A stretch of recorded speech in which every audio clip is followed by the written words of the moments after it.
सभी सम्मानित साथियों को मेरा नमो बुधाई जय भीम। और दोस्तों, आज ये जो लाइव है यह गृह मंत्री जी ने जो अपशब्द बाबा साहब के लिए बोले हैं। वो कहते हैं कि बाबा साहब अगर इतने दिन हम नाम राम का जपने में करते तो हमें सबक की उन्नति होती। लेकिन जिस व्यक्ति को ये नहीं पता कि आज मैं जिस भी पद पर कार्य करता हूँ मैं गृह मंत्री हूँ और जिस सदन में खड़े होकर मैं बात कर रहा हूँ वह सदन किसकी देन है और मैं किसकी वजह से आज जिस पद पर हूँ यह किसकी देन है। यदि उस व्यक्ति को यह भी नहीं पता और वो कहता है कि अगर इतने दिन हम बाबा साहब का नाम जप रहे हैं, यदि इतने दिन हम राम का नाम जपते तो आज हमें स्वर्ग की प्राप्ति हो जाती। लेकिन क्या ऐसा है? आज मैं गृह मंत्री अमित शाह से पूछना चाहता हूं कि यदि आप जिस भी पद पर कार्य कर रहे हैं वह किसकी देन है? वह राम की देन है, बाबा साहब की देन है। और जितने भी साथी इस वीडियो सर बने हुए हैं इस वीडियो को बिल्कुल भी स्किप ना करें, क्योंकि इस वीडियो में मैं आपको वो जानकारी दूंगा जो ये अमित शाह जी बोलते हैं कि आज जो भी मैं कुछ हूँ वो राम की वजह से हूँ। मैं उससे पूछना चाहूंगा अमित शाह जी से कि अगर बाबा साहब संविधान ना लिखते और संविधान के अंदर जिस सदन में खड़े होकर वह चर्चा कर रहा है क्या वह राम की देन है? मैं सभी सम्मानित साथियों से पूछना चाहूंगा जो अमित शाह जी आज संविधान को लेकर और बाबा साहब को लेकर जो टिप्पणी कर रहे हैं क्या वो सही तरह से बोल रहे हैं? मैं जितने भी साथी मेरी इस लाइव वीडियो से जुड़े हैं वो सभी साथी इस लाइव वीडियो को बिल्कुल भी स्किप ना करें, क्योंकि मैं अमित शाह जी से कुछ पूछना चाहता हूं। अगर आपके राम में इतनी शक्ति है, जब आप पेपर देने जाते हो और आप उसमें कुछ लिख कर ना आए, क्या वह राम आपको पास कर सकता है?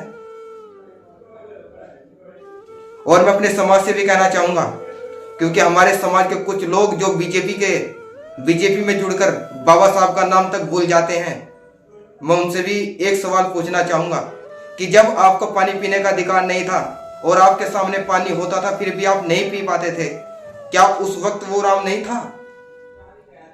मैं अपने समाज के लोगों से पूछना चाहता हूं और बड़े दुख के साथ मैं आप सभी साथियों से कहना चाहता हूं कि यदि आज आप अच्छे कपड़े पहनते अच्छे मकानों में रह रहे हैं तो यह किसी राम की देन नहीं है, यह बाबा साहब डॉक्टर भीमराव अम्बेडकर जी की देन है। और मैं अमित शाह जी से भी क्वेश्चन करना चाहूंगा जो हमारे माननीय गृह मंत्री जी हैं, जो सदन में होकर कहते हैं कि बाबा साहब जितने दिन हम बाबा साहब का नाम जप रहे हैं, अगर इतने दिन राम का नाम जप लेते तो हमें स्वर्ग की प्राप्ति हो जाती। मैं अमित शाह जी से पूछना चाहूंगा कि मुझे उस महान वैज्ञानिक का नाम बताइए या उस साइंटिस्ट का नाम बताइए जो मरने के बाद इस धरती पर आया और उसने पता किया कि स्वर्ग क्या है, नरक क्या है। क्या मरने के बाद कोई व्यक्ति नीचे आया? मैं अमित शाह जी से पूछना चाहता हूं या अमित शाह जी का कोई ऐसा आविष्कारक या महान व्यक्ति हो जो मरने के बाद धरती पर आया और उसने बताया हो कि ऊपर नरक है या स्वर्ग है। मैं अमित शाह जी से पूछना चाहता हूं जो व्यक्ति बोलने से हलकलाता है, जिस व्यक्ति को बोलने का तक नहीं पता वो बाबा साहब की टिप्पणी करता है। जो व्यक्ति कहता है कि जो व्यक्ति इंटर के बाद 10वीं करेगा मैं उसको वो दूंगा। अरे जिस व्यक्ति को यही नहीं पता कि इंटर के बाद 10वीं होती है, 10वीं के बाद इंटर होती है, वो क्या बाबा साहब के बारे में टिप्पणी करेगा? गृह मंत्री जरा जो भी कुछ बोले थोड़ा होश में आकर बोला करो, क्योंकि आज जिस पद पर भी तुम हो वो बाबा साहब की देन है। अगर तथागत गौतम बुद्ध के उपचारक को आप अपने जीवन में लागू नहीं कर सकते तो बाबा साहब के बारे में कुछ गलत बोलना भी आपके लिए हानिकारक हो सकता है, क्योंकि ये जनता सब कुछ जानती है कि आप कर क्या रहे हैं और आप करना क्या चाहते हैं। क्योंकि राम उस तब भी था जब हमको पानी नहीं पिलाया जाता था। क्या उस टाइम आपके राम नहीं थे? जब आप हमारे समाज के ऊपर अत्याचार करते थे, ये सब बाबा साहब की देन है कि बाबा साहब ने संविधान लिखा और हमको बोलने और पीने और अच्छे घरों में रहने का। ये किसी राम की देन नहीं है, हमारे बाबा साहब डॉक्टर भीमराव अम्बेडकर की देन है और ये बात आप भी अच्छी तरह से जानते हैं।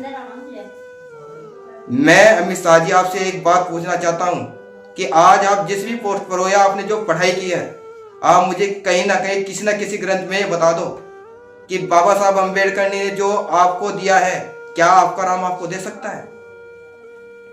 ये राम तब भी था जब आप पढ़ाई करते थे। यदि आप पेपर में कुछ लिख के ना आते क्या आपका राम उसमें लिख देता? कहीं ना कहीं यदि आज आप पढ़े लिखे हैं तो ये भी बाबा साहब की देन है। इस बात को आप अपने दिमाग में बैठा लें। और यदि कोई भ्रम आपके दिमाग में है तो हमारे समाज के कभी साथी आपकी मनुवादी लड़ाई को लड़ेंगे। और मैं एक बात और कहना चाहता हूं, हमारे बड़े भाई चंद्रशेखर आजाद जी कहते हैं कि सदा ना तो कोई रहा और ना रहेगा। आज यदि राज आपका हो तो एक ना एक दिन राज हमारा भी होगा। और मैं अच्छे से बता रहा हूं कि इलाज अच्छे से कर दिया जाएगा, क्योंकि आज सत्ता आपकी है। हो सके सत्ता परिवर्तन नियम है, क्योंकि प्रकृति अपडेट करती है। आज ठंड का मौसम है, 6 महीने के बाद ऐसे भी होगी गर्मी होगी, परिवर्तन अपडेट करता है। और मैं आपको भी कह रहा हूं कि सत्ता आज आपकी है, कभी ना कभी तो सत्ता हमारी भी होगी। और जो आपको जवाब दिया जाएगा ना, वो मुंह तोड़ जवाब दिया जाएगा। अमित शाह जी जो भी शब्द बोले बाबा साहब के बारे में तेरा ध्यान पूर्वक बोले।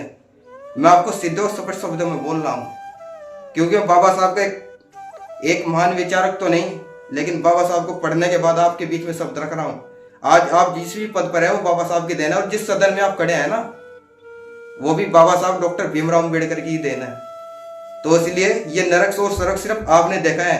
मुझे लगता है कि कोई ना कोई आपके घर में से मरने के बाद धरती पर आया है और उसने आपको आकर बताया है कि वहां पर स्वर्ग मिलेगा। तो माननीय गृह मंत्री जी, जो भी शब्द बाबा साहब के बारे में बोले थोड़ा सोच समझ के बोले। बस मैं ये मैसेज जरा उन लोगों तक पहुंचा दीजिए जो आज राम राम का गुणगान करते हैं, लेकिन आज जो भी व्यक्ति किसी भी समाज से हो, मैं किसी धर्म की बात नहीं कर रहा हूं, यदि कोई भी व्यक्ति और कोई भी लड़की किसी भी स्कूल या स्थान या कहीं बाहर विदेश में कार्य करती है, तो कहीं ना कहीं जो सबसे बड़ा सहयोग है वो बाबा साहब डॉक्टर भीमराव अम्बेडकर जी का सहयोग है। और ये छोटी छोटी बातों पर टिप्पणी करते हैं कि बाबा साहब का नाम जपते हैं या उसका नाम जपते हैं। आप जिस जुबान से उस शख्स का नाम ले रहे हैं, जरा एक बार सोचकर तो देखो कि उसने 32 डिग्रियां की है और आपके पास कितनी डिग्री है, क्या आपने आज तक बताई? लेकिन उनकी डिग्रियों के बारे में हर कोई जानता है और उन्होंने समाज को क्या दिया उनके बारे में हर कोई जानता है। और आप समाज को क्या दे रहे हैं अमित शाह जी, वो भी समाज अच्छी तरह से जानते हैं। आने वाले समय में आपको मुंह तोड़ जवाब दिया जाएगा, ये बात मैं आपको अच्छी तरह से बता रहा हूं। और दोस्तों, यदि आप मेरे चैनल से नए जुड़े हो तो इस वीडियो को इतना शेयर कर दो कि कहीं ना कहीं ये जो मनुवादी सत्ता है, इनके दिमाग में जो कीड़ा चल रहा है ना बाबा साहब के बारे में, वो दिमाग का कीड़ा अच्छी तरह से इनके दिमाग में बैठ जाए और इनके दिमाग में इतना दर्द हो जाए कि आने वाले टाइम में जो इनकी जनरेशन भी होंगी वो भी कहे कि बाबा साहब वास्तव में वो व्यक्ति थे कि आज जिस भी वजह से आज मैं इस पोस्ट पर खड़ा हूँ।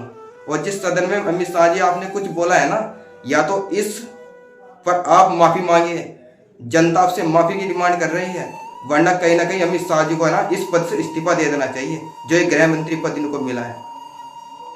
बाबा साहब क्या है और बाबा साहब क्या नहीं है, ये समाज अच्छी तरह से जानते हैं और आप इन छोटी छोटी बातों पर टिप्पणी करते हैं। अमित शाह जी, मैं आपको बोल रहा हूं कि आपने जो एक टिप्पणी की है तो उस पर आप माफी मांगे, वरना समाज और समाज के साथ बाबा साहब के साथ जितने मूवमेंट जुड़े हुए हैं सबके सब आपके पद की इस्तीफा मांग रहे हैं। या तो इस्तीफा दीजिए या माफी मांगे। ठीक है दोस्तों, मिलते हैं नेक्स्ट वीडियो में। यदि हमसे कोई बात करने में कोई दिक्कत या कोई गलत शब्द मिल गया उसके लिए हम माफी चाहेंगे, लेकिन इस वीडियो को ज़्यादा से ज़्यादा शेयर करो। और यदि आप हमारे चैनल से नए जुड़े हैं तो हमारे चैनल को सब्सक्राइब करें। जय भीम, नमो बुद्धाय, नीला सलाम।